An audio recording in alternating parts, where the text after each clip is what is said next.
Doctor, can you talk about the history of putting fluoride in the water system and the thought process that went into that, where they thought ingesting this would actually help, oral health? Yeah, the first thing that happened was 1931. From about 1900 to 1931, there were some dental researchers who were concerned about this mottling of the teeth that they were seeing in Texas, Colorado. It was called a Colorado brown, Texas stain, and so on. And in 1931, 3 different researchers found out that what was causing the staining of the teeth was fluoride. But meanwhile, some of the dentists thought that they saw less tooth decay. I mean, when you see these black teeth, you think, oh my God, their teeth are rotting out, but they didn't find a lot of tooth decay. And then so this notion arose, well, maybe there's a level of fluoride that won't cause too much dental fluorosis, acceptable levels, but at the same time reduce tooth decay. And in 1942, the famous Trenley Dean of the US Public Health Service came forward and said at 1 part per million, we'd only get about 10% of dental fluorosis, but we would reduce tooth decay quite significantly. And then they embarked upon the trials in 1945.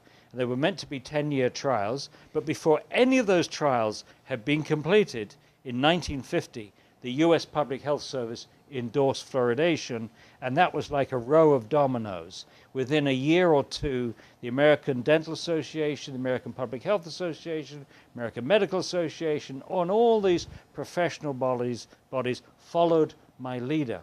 Now, the irony and tragedy of this is that in 1950 and 51, none of those trials were completed, and they didn't have very many, if any, genuine medical studies to see if there was any other harm being caused. So clearly it wasn't science. There wasn't enough science on the table for the mighty US Public Health Service to say, go ahead. So if it wasn't science, it was politics. And that politics has continued to this day. The politics, I wrote a book on this with 2 other scientists, and we were just absolutely appalled at the science that has never been done, is still not being done.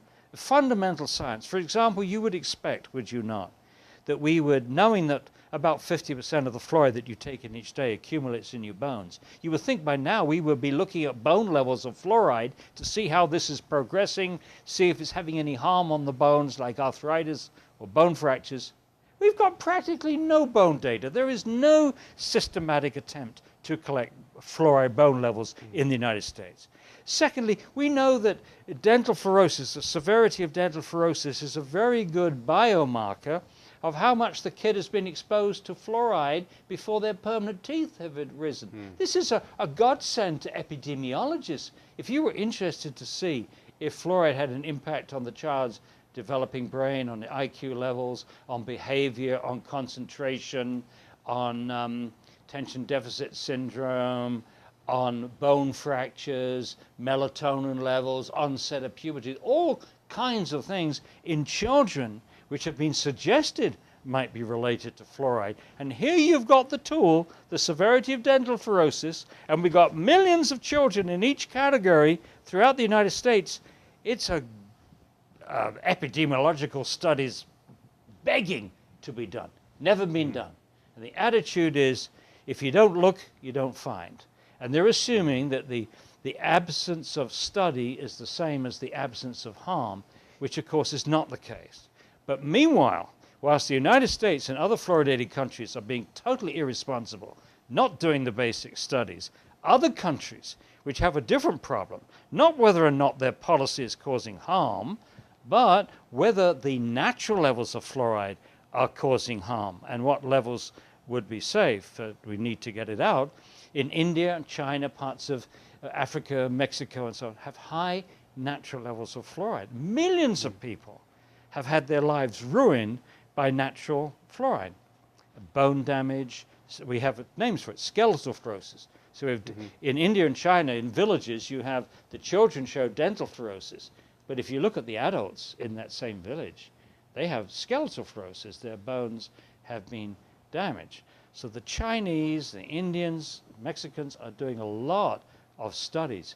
But instead of trying to repeat their studies to see if at lower concentrations we're seeing an effect, They just challenge the methodology.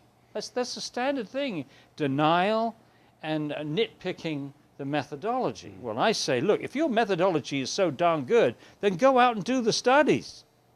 You know, why haven't they done an IQ study in the United States? Here we have 33 studies, red flags being waved, not doing the studies. Not doing them in Canada, not doing them in the United States, not doing them in England, not doing them in Australia, not doing them in New Zealand. It's atrocious.